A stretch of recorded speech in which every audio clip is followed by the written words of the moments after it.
Kembali bersama kami di Newsline, dilanjutkan bersama saya Naila Husna. Pemirsa, nama Indonesia kembali mendapatkan perhatian dunia. Rumah Sakit Umum Daerah Dr. Iskak Tulung Agung, Jawa Timur didapuk menjadi salah satu rumah sakit terbaik di dunia dalam penyelenggaraan pelayanan publik. Rumah Sakit Umum Daerah Dr. Iskak Tulung Agung menerima penghargaan Gold Award sebagai rumah sakit terbaik untuk kategori IHF Bionexo Excellence Award for Corporate Social Responsibility. Anugerah ini diumumkan dalam Forum International Hospital Federation Congress and Award ke-43 di Oman, Uni Emirat Arab. Perpaduan New Concept Management Hospital dengan program Public Service Center mendapatkan apresiasi yang baik. Pelayanan publik ini menjadi salah satu poin yang diperhatikan tim penilai. RSUD Dr. Iskak Tulung Agung mengalahkan 5 rumah sakit lainnya di dunia, mengutip laman resmi IHF. Beberapa rumah sakit diantaranya adalah Aster M Healthcare dan Dubai Health Authority. Auna, kemudian ada beberapa rumah sakit lainnya dan juga Manila Doctor Hospital. Keberhasilan RSUD Dr. Iskak Tulung Agung ini tak lepas dari peran dan tangan dingin Direktur utamanya Dr. Supriyanto Darmorejo. Ia yang mendorong lahirnya berbagai inovasi demi meningkatkan kualitas pelayanan kesehatan di RSUD Dr. Iskak. Atas prestasinya ini, Menteri Kesehatan Budi Gunadi Sadikin melantik Dr. Supriyanto Darmorejo menjadi Direktur Utama Rumah Sakit Cipto Mangunkusumo pada 3 November 2023 lalu. Dalam sambutannya, Menkes meminta kepada seluruh pejabat yang dilantik untuk mendukung upaya transformasi kesehatan sesuai harapan dari Presiden Joko Widodo.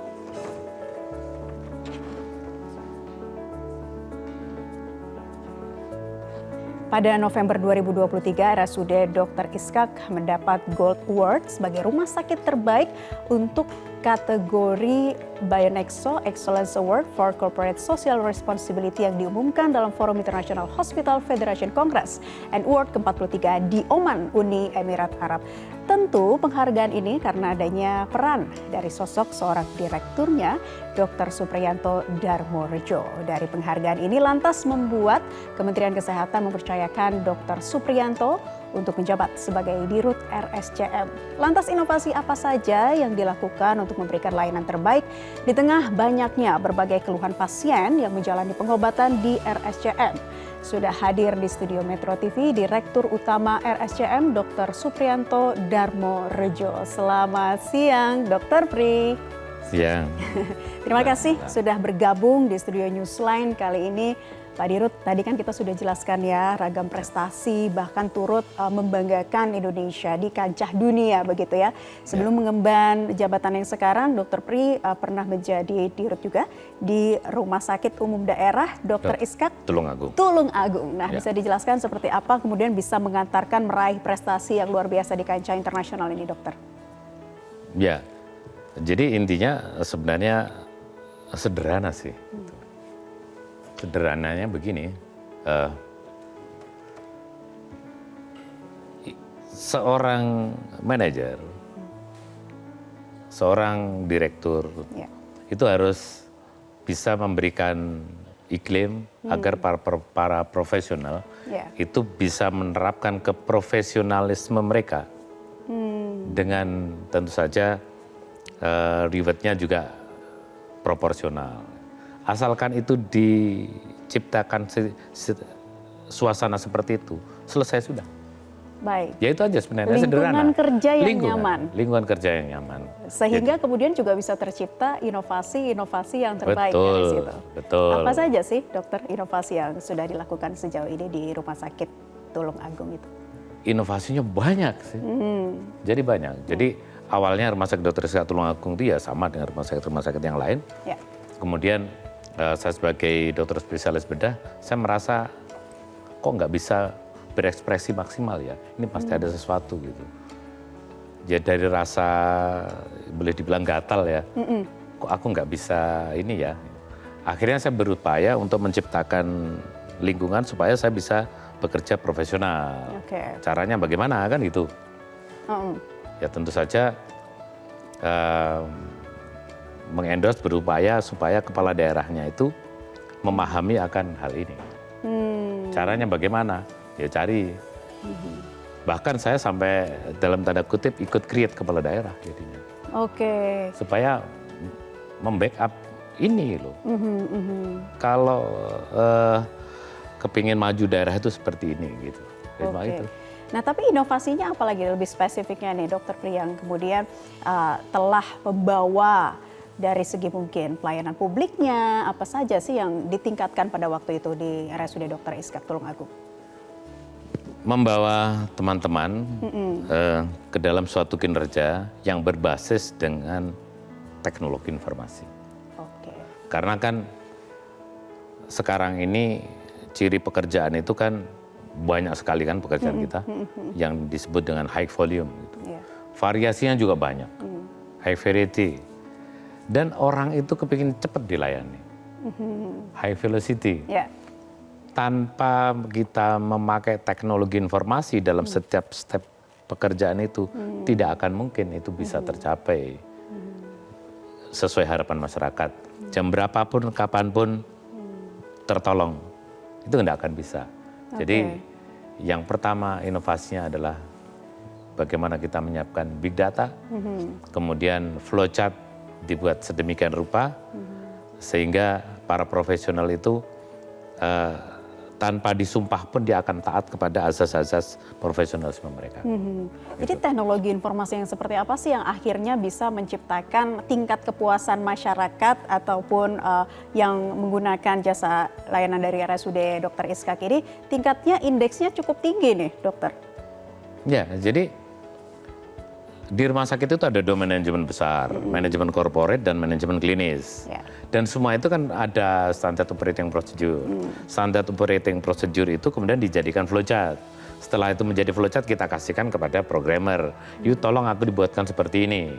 Sehingga presisi dalam pelayanan itu sih. Dari segi pelayanannya.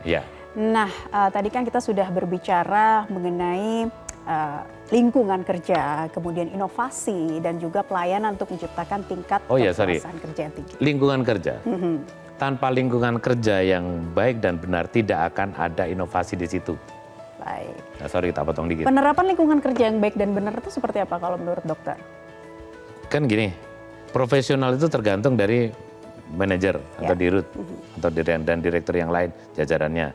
Dirut dan jajaran direktur yang lain tergantung owner di atasnya. Kalau pemerintah itu ownernya siapa kan itu. Kalau miliknya Kementerian Kesehatan ya dalam hal ini ada Menteri Keuangan dan Menteri Kesehatan. Kalau kemudian RSUD yang ternyata jumlahnya ribuan itu kan RSUD. Tergantung kepala daerah. Baik. Jadi semuanya harus saling bersinergi, berkolaborasi begitu ya untuk sama-sama menciptakan sebuah inovasi yang nantinya akan menjadi prestasi terbaik. Ya, dan clue yang paling mujarab menurut saya. Karena kan dari Sabang sampai Merauke, dari Tarakan sampai Cilacap, itu kan rata-rata sudah pernah ketemu saya ya. Baik di Tulungagung maupun di forum-forum yang lain. Rumah sakit swasta juga, Ikatan Rumah Sakit Jakarta Metropolitan misalnya, juga sudah pernah ketemu. Jadi mesti saya sampaikan seperti itu. Jadi kalau kita tidak peduli dengan keberadaan rumah sakit supaya memfasilitasi para profesional itu bekerja sesuai profesionalisme mereka, kita ini artinya bunuh diri, menggali kuburan sendiri. Karena kita ini kan pasti sakit, pasti mati, nggak ada. Entah kita sendiri, anak kita, cucu kita, keluarga kita, saudara-saudara kita, teman dekat kita. Kalau terjadi masalah sakit tiba-tiba, kita mau kemana? Itu senjata mujarab untuk membuat mereka itu kemudian, oh iya ya gitu. Ini tentunya yang nantinya akan kita kaitkan juga dengan kebutuhan dari para dokter spesialis di Indonesia karena itu sangat penting ya Dokter Pri karena kan lingkungan kerja, bagaimana support system yang ada di dalamnya ya. Tapi sebelum ke sana sejak Dokter Pri mengemban jabatan ya sebagai Direktur Utama dari RSCM bisa disampaikan sejauh ini apa yang kemudian secara umum mengenai mungkin pelayanan ataupun yang sudah didapatkan lagi dari RSCM yang sudah bisa lebih kemudian digaungkan lagi kepada masyarakat? Ya, kalau namanya pelayanan kepada publik itu tidak ada yang sempurna. Jadi karena kesempurnaan itu hanya milik Allah. Tetapi bahwa kita harus mempunyai standar, kita harus ke arah sempurna. Kan itu, Mbak Nela, kan itu. Ya. Nah, mungkin ada keluhan dari masyarakat atau dari pejabat, dari hal yang lain, pelayanannya seperti ini di RSCM misalnya. Ya kita terima bahwa ini harus ada selalu perbaikan-perbaikan. Kalau saya gitu. Harus ada selalu perbaikan dan kemudian apa yang disampaikan masyarakat ini menjadi bagian untuk perbaikan bersama ya. Betul. Namun apa betul. saja kemudian yang sudah dilakukan, transformasi apa saja sesuai dengan keinginan dari Presiden Joko Widodo kan sudah disampaikan pada tahun lalu mengenai transformasi di bidang kesehatan ya Dr. Pri. Nanti kita akan bahas pemirsa di segmen berikutnya terkait program apa saja yang sudah dijalankan setelah menjabat sebagai Dirut RSCM dan banyaknya dokter spesialis yang depresi dalam PPDS yang justru berasal dari RSCM. Kami akan membahasnya untuk Anda sesaat lagi. Tetaplah bersama kami di Newsline. Sebanyak 22,4% mahasiswa program pendidikan dokter spesialis terdeteksi mengalami gejala depresi. Sekitar 3% di antaranya bahkan mengaku merasa lebih baik mengakhiri hidup atau ingin melukai diri sendiri dengan cara apapun. Hal ini disebutkan pada data Kementerian Kesehatan berdasarkan hasil penapisan atau screening kesehatan jiwa program pendidikan dokter spesialis atau PPDS di 28 rumah sakit vertikal pada 21, 22, dan 24 Maret 2024. Dari hasil screening ini ditemukan sebanyak 22,4% PPDS mengalami gejala depresi. Dari jumlah itu, sebanyak 0,6% diantaranya mengalami gejala depresi berat, 1,5% dengan depresi sedang hingga berat, 4% depresi sedang, dan 16,3% dengan gejala depresi ringan. Dalam screening bahkan ditemukan, dalam 2 minggu terakhir, sebanyak 3,3% PPDS atau 399 PPDS merasa lebih baik mengakhiri hidup atau ingin melukai diri sendiri dengan cara apapun. Sebanyak 2,7% merasakannya dalam beberapa hari, 0,4% merasakannya lebih dari separuh waktu, dan 0,2% diantaranya merasakan hampir setiap hari. Dan berdasarkan asal rumah sakitnya, terbanyak dari RSUPN Dr. Cipto Mangunkusumo, yakni 22,6% dari total PPDS yang bergejala depresi atau 614 orang. Kedua, RSUP Dr. Hasan Sadikin, yakni 12,9% atau 350 orang. Ketiga, RSUP Dr. Sarjito sebesar 12% atau 326 orang. Keempat dan kelima diisi oleh RSUP Profesor Dr. IGNG Ngurah dan RSUP Dr. Wahidin Sudiro Husodo. Beragam tantangan harus dihadapi calon dokter spesialis, terutama saat menjalani program pendidikan. Bahkan tak jarang, ada yang sampai keluar dan tak ingin lagi menjadi residen lantaran menjadi korban perundungan. Saya ini adalah mantan residen, mantan mahasiswa PPDS, calon dokter spesialis, yang per tahun 2023 ini saya terpaksa harus mengundurkan diri dari PPDS karena saya mengalami kejadian bullying dari PPDS yang cukup parah dan terus-menerus. Mohon izin untuk lanjut sedikit cerita tentang pengalaman saya mengenai PPDS. Saya paham kalau memang prodi PPDS yang saya tuju saat awal mendaftar itu memang punya kultur pendidikan yang keras. Tapi setelah saya masuk di PPDS, ternyata kulturnya tuh jauh lebih keras dari yang saya bayangkan. Bahkan menurut saya banyak sekali kultur PPDS yang menurut saya di luar batas kewajaran. Temuan ini menambah catatan serius evaluasi ekosistem sekolah kedokteran di tengah belum terpenuhinya kebutuhan jumlah dokter spesialis di Indonesia. Tim Liputan Metro TV. Sebelum kita membahas lebih jauh pemirsa mengenai ekosistem lingkungan di sekolah dokter dan juga jumlah dari calon dokter spesialis yang banyak mengalami depresi, kita akan kembali lanjutkan bersama dengan Pak Dr. Supriyanto selaku Dirut dari RSCM. Dr. Pri, tadi kita sudah melihat, tapi sebelum ke sana kita ingin lebih jauh mengetahui mengenai jalannya RSCM sejauh ini dalam rangka upaya transformasi kesehatan seperti apa sih Dr. Pri? Ya, jadi sesuai dengan arahan Pak Presiden juga sesuai dengan arahan Pak Menteri dan juga sesuai dengan RPJMN kita bahwa di tahun 2025 ini nanti itu kan semua orang hidup di lingkungan yang sehat dan semua orang terfasilitasi untuk berpola hidup sehat. Ya. Dan ketika toh kemudian sakit, accessibility rumah sakit itu terjamin. Dan itu harus terwujud. Paling tidak di pemerintahan Pak Jokowi ini di tahun 2025 ini harus sudah tercapai. Nah untuk itu kemudian transformasi sedang dijalankan oleh Pak Menteri Kesehatan, termasuk juga di dalamnya tentu saja RSCM. Jadi transformasi yang kami lakukan kemudian, saya itu kalau pindah ke tempat baru, itu saya anggap saya itu terkena disaster. Terkena musibah gitu. Kenapa Pak? Karena saya kan harus beradaptasi dengan banyak hal kan. Dengan problem-problem yang saya juga tadinya belum tahu secara detail kan itu. Betul. Sehingga yang saya lakukan pertama tentu saja melakukan efektivitas, efisiensi di seluruh lini. Dan kemudian transformasi di bidang manajemen korporasinya atau manajemen backup untuk manajemen klinis. Jadi transformasi di bidang manajemen corporate dan di manajemen klinis, kemudian memakai apa? Harus memakai transformasi di bidang teknologi informasi. Itu pertama yang kami lakukan. Jadi belum melakukan pengembangan. Kalau belum efisien, efektif, maksimal, ibaratnya diperas habis supaya sehat sebuah institusi itu, kalau saya tidak akan melakukan perkembangan. Jadi inovasi-inovasi juga nanti agak pelan dulu. Baik, dari inovasi itu yang sudah diterapkan berkaitan dengan teknologi informasi, evaluasinya sejauh ini seperti apa, dokter? Ini belum selesai kan, saya baru aktif itu saya kan Desember ya, Desember, Januari, Februari, Maret, April, Mei belum habis. Saya baru 4 bulan setengah. Tapi sudah saya bawa, sudah berjalan. Sudah berjalan. Sudah berjalan, jadi saya rasa ya maksimal 1 bulan lagi, accessibility terhadap pasien itu sudah ada kepastian. Karena yang dari Tulungagung itu saya boyong ke sini. Sebuah sistem yang tadi disebutkan mendapat penghargaan di International Hospital Federation itu sistemnya saya bawa ke sini. Baik.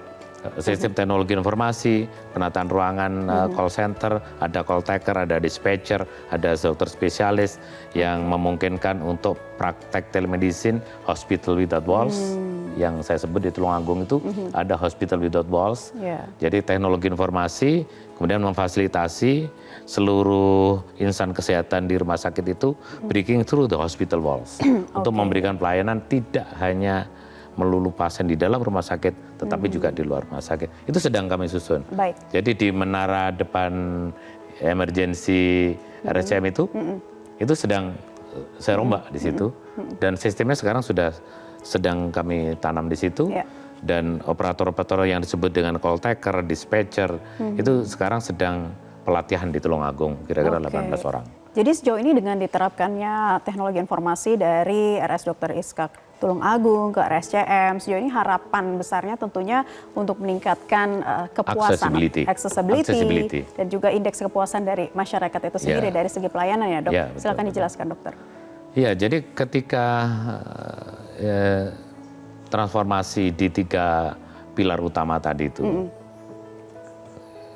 kita lakukan, tentu saja tetap berdasarkan pilar yang lain, yaitu pilar legalitas itu kita berhasil kita lakukan itu.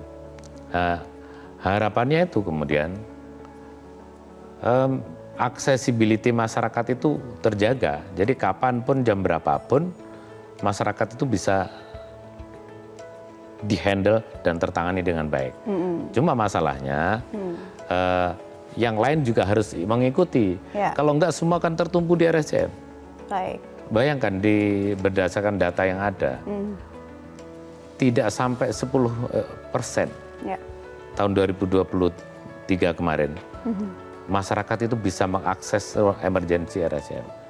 Saking padatnya, saking penuhnya. Betul. Itu, sehingga kita harus membuat inovasi. Caranya apa?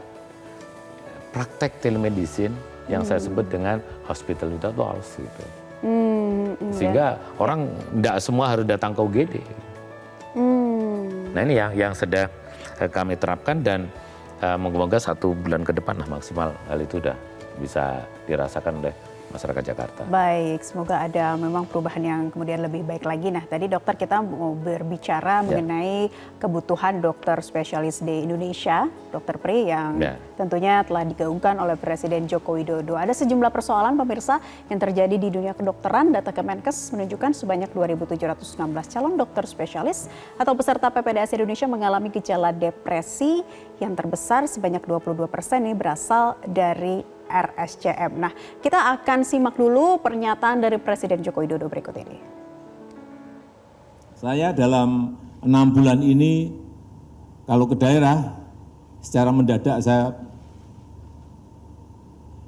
masuk ke rumah sakit, kadang belok ke puskesmas.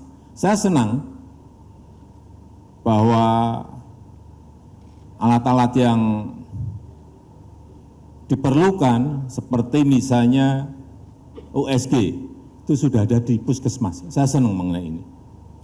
Masuk ke rumah sakit lagi, saya lihat baik di provinsi maupun kabupaten kota sudah ada MRI, sudah ada mamogram, sudah ada CAT lab. Tapi selalu keluhan di daerah, utamanya di provinsi kepulauan, selalu adalah dokter spesialis yang tidak ada. Ini menjadi PR besar kita menurut saya. Karena rasio dokter berbanding penduduk kita, saya juga kaget. Saya tadi pagi baru baca, 0,47 dari 1000. Peringkat 147 dunia, sangat rendah sekali.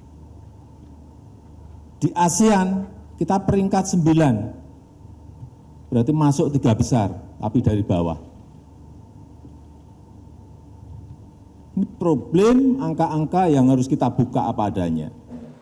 Ini menjadi problem sejak masa lalu begitu ya, bahkan kalau kata Menkes sendiri sudah 80 tahun gitu, ini seperti masalah yang memang sudah harus diselesaikan nih untuk dengan saat ini. Makanya Presiden Jokowi baru-baru saja meresmikan yang namanya program PPDS. Nah, nih pemirsa, kita ingin tanyakan kembali kepada Dokter Pri, tanggapan Anda, itu tadi juga sudah disampaikan oleh Presiden bahwa rasionya saja jumlah dokter spesialis dengan penduduk di Indonesia ini sangat rendah, 0,47%. Tanggapan Anda, dokter? Ya, betul, memang rendah, sudah rendah, distribusinya tidak merata. Terutama wilayah 3T ya? Ya. Dan juga di luar kepulauan, itu tadi nih. Nah, seperti apa kalau misalnya menjadi harapan dari para dokter yang lain begitu ya, dan juga tentunya masyarakat Indonesia agar bisa mendapatkan pemerataan dari dokter spesialis di Indonesia? Ya, pertama tentunya menambah jumlah dengan cepat. Harus ada breakthrough ke arah sana, inovasi apa supaya kita bisa memproduksi dokter-dokter spesialis dalam jumlah yang cukup, tetapi tidak perlu waktu yang lama itu. Selain itu, dan kualitasnya juga terjaga, kualitas klinis maupun etika, moral dan sebagainya. Terus yang kedua, masalah penempatan. Itu sebenarnya memang ranahnya pemerintah harus menata dalam hal ini. Jadi kalau zaman dulu itu, zaman saya dulu, itu dulu wajib. Habis lulus itu ke daerah, itu wajib. Jadi sekarang kan enggak. Koas ya, dok? Bukan, sudah dokter. Sudah dokter itu wajib. Praktik di daerah dulu. Wajib di daerah dulu. Karena kalau nggak gitu, nanti siapa yang membantu orang-orang di daerah-daerah? Semua kepingin yang ruwel di kota-kota besar, di dekat ibunya, bapaknya gitu. Tetapi kemudian kan konon katanya ada yang menggugat masalah ini karena ini melanggar HAM dan sebagainya. Akhirnya sekarang bebas. Ini senjata makan tuan sih sebenarnya. Oke, jadi dengan metode pembelajaran di PPDS ini kan belajar sambil kemudian melihat, berpraktik di rumah sakit langsung begitu ya, dok ya. Kalau dokter lihat ini penerapan yang cukup efektif untuk para calon dokter spesialis? Iya, jadi penerapan yang paling benar itu kan memang penerapan langsung di lapangan. Beda dengan dokter umum atau S1, itu banyak kuliah klasikal dan sebagainya, kemudian 2 tahun koas itu. Tapi kalau spesialis enggak. Pendidikan sebagian besar itu pengajarannya itu ya di onsite, langsung touch dengan pasien. Tentu saja di situ kemudian tidak boleh dia touch dengan pasien tanpa bimbingan kan tidak mungkin. Makanya sering saya bilang kalau di situ ada pelayanan yang baik, biasanya di situ akan terjadi proses pembelajaran dan pendidikan yang baik. Baik, tadi kita sudah tayangkan informasi terkait gejala depresi yang dialami calon dokter spesialis, Dokter Pri. Ini tingkatannya mulai dari ringan, sedang hingga berat. Nah, menurut Dokter Pri, apa sih yang menjadi tantangan terbesar dari para calon dokter spesialis ini? Ya kalau memang tidak niatan dari diri sendiri, ya enggak usah mendaftar spesialis. Gitu. Karena berat memang sekolah spesialis itu. Sampai ada, mohon maaf, pembulian senioritas yang tinggi itu ada di ranah kedokteran spesialis? Kalau saya sendiri tidak pernah mengalami ya. Tapi sebenarnya gini, kita harus membedakan mana keras, mana bully. Baik. Kan harus ada definisi operasionalnya dulu. Ya.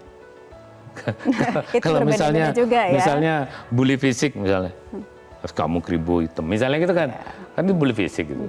Tapi kan saya tidak pernah merasakan itu dan tidak pernah. Kalau keras, iya. Karena kalau tidak dikerasin namanya orang nggak ngerti. Padahal kita bukan hanya mengajar supaya mereka bisa dan terampil. Tapi yang lebih dari utama adalah kita mendidik etika moral dari mereka ketika menjadi seorang dokter. Harus punya integritas yang baik. Karena apa? Dokter itu makhluk yang sangat spesial gitu ya. Yang tahu hanya dia sama Tuhan. Nah kalau etika moralnya itu nggak terjaga itu bahaya.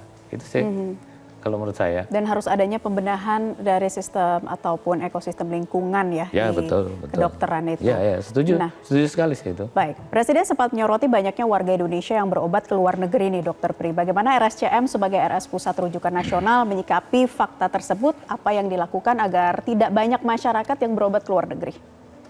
Ya, jadi masalahnya berobat ke luar negeri dan tidak. Kalau kompetensi, saya yakin pasti bukan.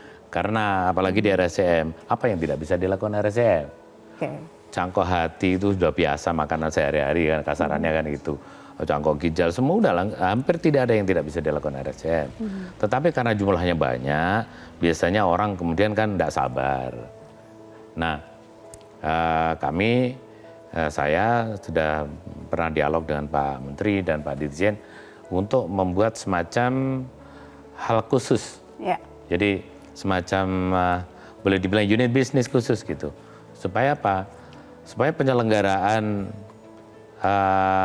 di RSCM itu ada segmen tertentu yang memfasilitasi masyarakat Indonesia yang ingin perlakuan tertentu. Sehingga dalam hal ini nanti Kencana, Kanigara itu akan saya rangkum menjadi satu. Itu kemudian manajemennya akan tidak terpisah, tapi secara khusus mereka bisa lebih mandiri, lebih cepat. Yang kami tuntut hanya kinerjanya saja. Bisa memfasilitasi orang-orang yang sering berobat sedikit-dikit ke luar negeri tadi itu cukup di dalam negeri aja. Ini sedang pembenahan, ya doakanlah nanti paling 2-3 bulan lagi ini sudah bisa dinikmati oleh masyarakat Indonesia. Baik dari transformasi kesehatan, lingkungan kerja, kemudian ini semoga bisa terus berbenah sehingga kita bisa dimaksimalkan untuk bisa berobat di sini, tidak perlu lagi ke luar negeri seperti yang menjadi harapan bersama dari pemerintah. Terima kasih Dr. Supriyanto, SPB Finax MKes, Dirut RSUPN Dr. Cipto Mangunkusumo telah bergabung dan juga berbagi kisah bersama kami di kesempatan Newsline kali ini. Dr. Pri, selamat beraktivitas kembali dan salam sehat selalu. Terima kasih. Dan pemirsa, kami masih akan kembali untuk Anda sesaat lagi. Tetaplah bersama kami di Newsline. Jelajahi cara baru mendapatkan informasi. Download Metro TV Extend sekarang.